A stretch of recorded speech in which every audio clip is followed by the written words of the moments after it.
చూస్తే విధ్వంసం, అహంకారం, ఎక్కడ చూసినా లెక్కలేనితనంతో రాష్ట్రాన్ని ధ్వంసం చేసే పరిస్థితికి వచ్చాడు.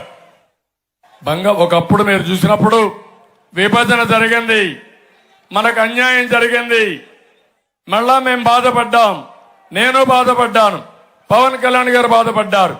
అందుకే పవన్ కళ్యాణ్ గారు ఒక మాట చెప్పారు, 2014లో పోటీ చేయకుండా ఎన్డీఏకి సహకరించిన వ్యక్తి, అన్కండిషనల్ గా సపోర్ట్ చేసిన నాయకుడు పవన్ కళ్యాణ్ గారు అని చెప్పి కూడా నేను మీకు తెలియజేస్తున్నా. ఒక బాధ ఆవేదనతో చేశాడు. ఆ తర్వాత నేను కూడా ఏ విధంగా చేశారు మీరు పరిపాలన చూశారు. ఎప్పుడూ రానటువంటి పట్టసీమను పూర్తి చేసి కృష్ణా డెల్టాకు నీళ్లు తీసుకొచ్చి మీకు రెండో పంట గాని మొదటి పంటకు గాని ఇబ్బంది లేకుండా నీళ్లు తీసుకొచ్చిన పార్టీ తెలుగుదేశం పార్టీ. అదే మరిగా 72% పోలవరాన్ని పూర్తి చేశాం. అదే నేనుంటే ఈ పార్టీ కాదు, 2020కే పోలవరం పూర్తయి కృష్ణా డెల్టా 3 పంటలు ఇచ్చేవాళ్ళం. ఇక్కడ నీటి సమస్య అనే మాట ఉండేది కాదని మీ అందరికీ విజ్ఞప్తి చేస్తున్నా. ఈరోజు పోలవరం గోదావరిలో ముంచేశాడు దుర్మార్గుడు. ఇక్కడ ఇంకొక విషయం మీరు గుర్తుపెట్టుకోవాలి, సంపద అంటే ఎక్కడో చెట్లు కాయదు. మనకు డబ్బులు కావాలంటే మీరు ఒక పని చేస్తే తప్ప డబ్బులు రావు. ఎప్పుడైతే సంపద సృష్టిస్తామో ఆ సంపద వల్ల మన ఆదాయం పెరుగుతుంది, ప్రభుత్వానికి ఆదాయం వస్తుంది, సంక్షేమ కార్యక్రమాలు చేయడానికి అవకాశం వస్తుంది. అమరావతి చూశారు.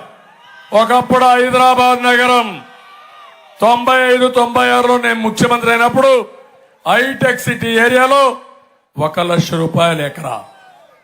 తర్వాత నేను హైటెక్ సిటీ కట్టిన తర్వాత 1 ఎకరా 100 కోట్ల రూపాయలు చేసిందంటే అది అక్కడ సంపద సృష్టించిన విధానం.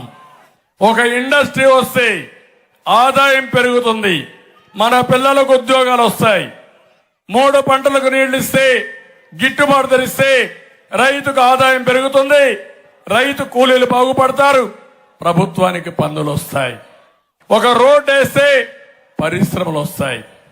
ఈ విషయాలు నేను అడుగుతున్నా. ఇప్పుడు ఇక్కడ Machilipatnam to Vijayawada national highway వచ్చింది.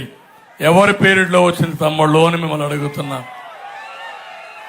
ఆ నేషనల్ హైవే వల్ల మచిలీపట్నం నుంచి ఈజీగా ఒక 45 నిమిషాల్లో మీరు విజయవాడకు పోయే పరిస్థితికి వచ్చారు. దానివల్ల రాబోయే రోజుల్లో ఇప్పుడు కూడా చెప్పారు మాకు ఇండస్ట్రీస్ కావాలని. తప్పకుండా పెడనలో ఇండస్ట్రీస్ వచ్చే అవకాశం ఉంటుంది. పెడన కంటే ఇంకో పక్క మీరు చూస్తే బందర్ పోర్ట్ ఇక్కడికి వస్తే, అమరావతి రాజధాని వస్తే పెడన కూడా ఒక సెటిలైన్ టౌన్షిప్ గా ఉండి మీ పిల్లలు ఎక్కడికి పోకుండా ఇక్కడే ఉద్యోగాలు వచ్చే పరిస్థితి వస్తుంది. అది మా కళ.